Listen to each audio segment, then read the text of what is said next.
नमस्कार साथियों, मैं अमृत और आप देख रहे हैं आवर मिशन। यह वीडियो विशेष रूप से बिहार में शिक्षा व्यवस्था से संबंधित है। आज मैं आपको पेपर के दो कटिंग से रूबरू कराऊंगा, जिसमें एक में बिहार के सरकार पर पटना हाई कोर्ट के द्वारा फटकार लगाया गया है और दूसरा आपको मैं बिहार में जो शिक्षा बहाली नियोजन बहाली चल रही है उसकी गड़बड़ी हुई है और उस पर 400 निकायों की मेगा सूची को फिर से रद्द कर दिया गया है। इन सारे दो पेपरों के कटिंग को मैं एक एक करके चर्चा करूंगा, तो आप वीडियो को इन तक बने रहें। सबसे पहले मैं आपको एक पेपर का कटिंग दिखा रहा हूं। यह दैनिक भास्कर का पेपर का कटिंग है। इसमें साफ शब्दों में लिखा है कि हाई कोर्ट ने कहा बिहार सरकार में बिना शिक्षा बिना दिमाग का सिस्टम चल रहा है। अदालत की फटकार, शिक्षा विभाग के प्रधान सचिव पर जुर्माना।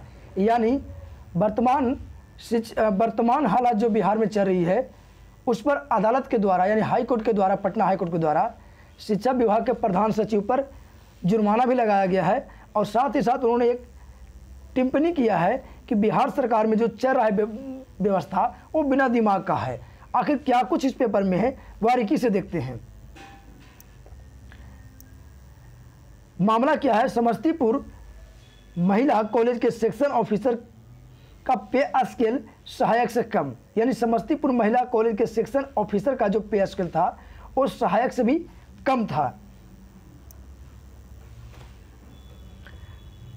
इसमें कहा जा रहा है कि अपने रिटायरमेंट के बाद सही वेतनमान और बकाया रकम के लिए गुहार लगाते समस्तीपुर महिला कॉलेज के सेक्शन ऑफिसर रहे रामनवमी शर्मा की याचिका हाईकोर्ट में मंजूर कर ली गई।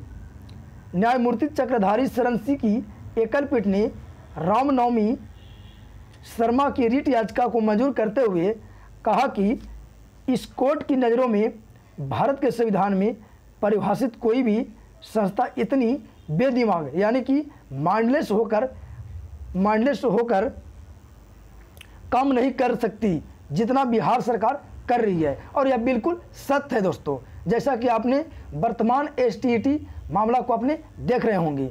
इसके अलावा अपने करतूत को छुपाने के लिए इतनी लापरवाही भी कोई संस्था नहीं दिखा सकती जितना बिहार सरकार के इस मामले में दिखाया गया है।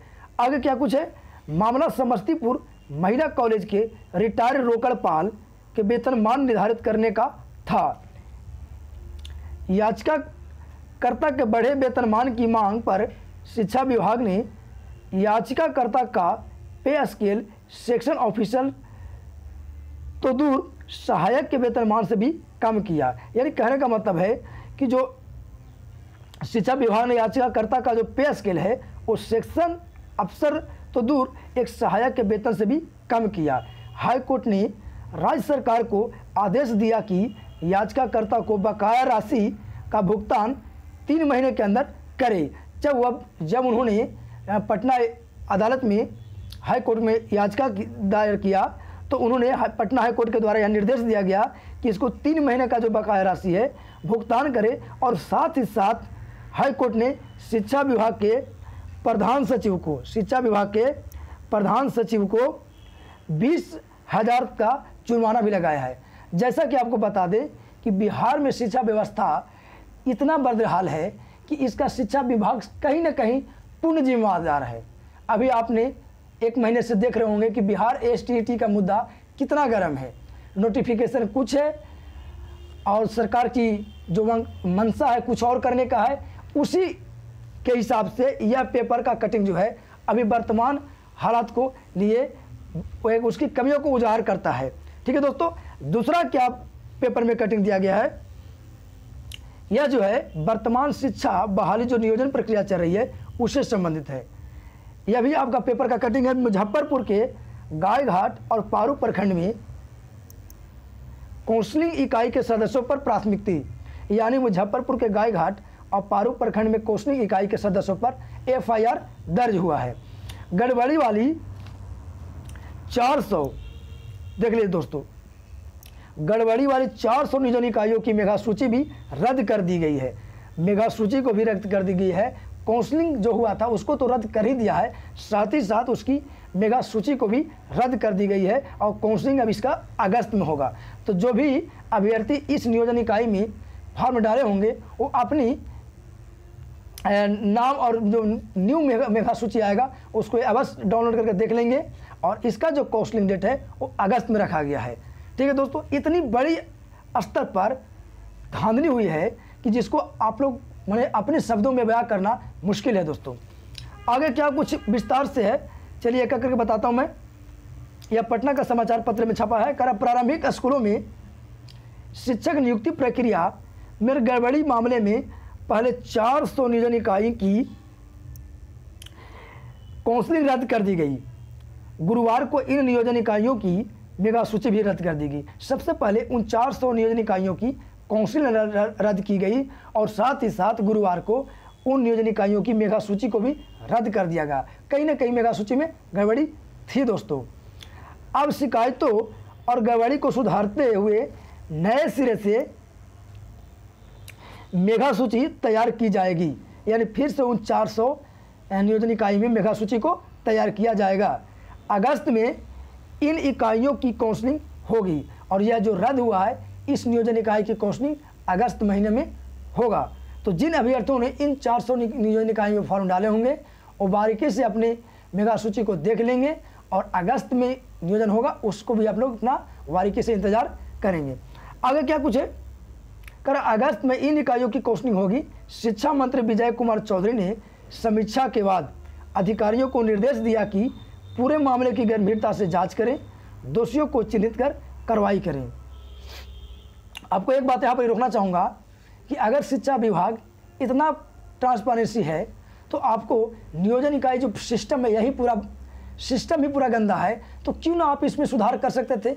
जो आज आपकी ये मुसीबत आई है कि 400 नियोजन इकाइयों को रद्द करना पड़ रहा है, अगर आपका नियम प्रोसेस सही रहता तो ये हालात बिहार में नहीं होता। चलिए आगे क्या कुछ है, कर रहा है कि पारदर्शी तरीके से नियोजन हो, जहां से भी शिकायत मिल रही है पूरी जांच के बाद ही नियुक्ति प्रक्रिया पूरी करनी है। ठीक है, यह अच्छा संदेश है। चाहे अधिकारी हो या कर्मचारी या फर्जीवाड़ा करने वाले अभ्यर्थी हो, सभी दोषियों पर प्राथमिकता दर्ज करना है, यानी FIR दर्ज करना है। शिक्षा विभाग के अनुसार कई नियोजन इकाइयों पर काउंसलिंग इकाई के सदस्यों और स्थानीय लोगों को मिलीभगत से अव्यवस्था फैलाई गई है। इस प्रकार मुजफ्फरपुर के 2 प्रखंड में, ठीक है, जहां गायघाट और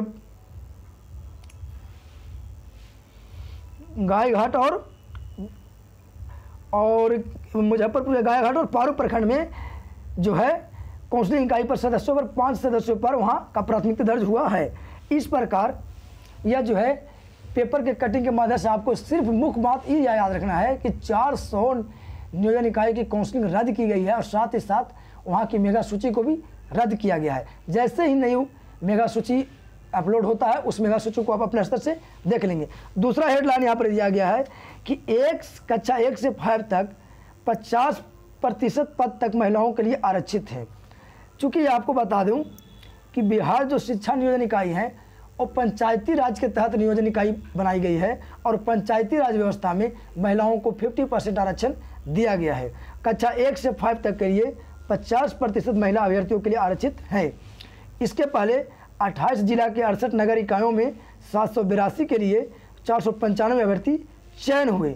नगर निकाय के 6 से 8 390 में 258 चयनित हुए, जबकि 132 पद रिक्त रह गए। इस प्रकार आपने देख रहे होंगे कि कई नियोजन इकाइयों में बहुत से रिक्त पद खाली चले जा रहे हैं दोस्तों। इतना भागम दौड़ और बेरोजगारी की स्थिति में भी नियोजन इकाइयों में सीट रिक्त रह जा रही है। कहीं ना कहीं सिस्टम बेकार है। इससे आप साफ जाहिर होता है कि सिस्टम बेकार है। अगर सिस्टम साफ सुथरी रहती तो सीट खाली नहीं जाता दोस्तों। ठीक है दोस्तों, तो इस प्रकार आपको 2 पेपर कटिंग के माध्यम से मैंने 2 बिंदुओं पर चर्चा किया। एक तो बिहार के वर्तमान शिक्षा व्यवस्था की हालत क्या है, हाई कोर्ट के द्वारा उस पर फटकार लगाया गया है, और दूसरा बिहार में जो नियोजन प्रक्रिया चल रहा है इसमें 400 नियोजन इकाइयों को रद्द किया गया है इतनी बड़ी संख्या में। तो इस प्रकार दोस्तों हमारे वीडियो पर बने रहने के लिए धन्यवाद। अगर हमारे चैनल पर पहली बार विजिट कर रहे होंगे तो चैनल को सब्सक्राइब कर देंगे और वीडियो को लाइक और शेयर कर देंगे। तब तक के लिए नमस्कार, तब तक के लिए मैं नेक्स्ट वीडियो लेकर नहीं आता हूँ। धन्यवाद।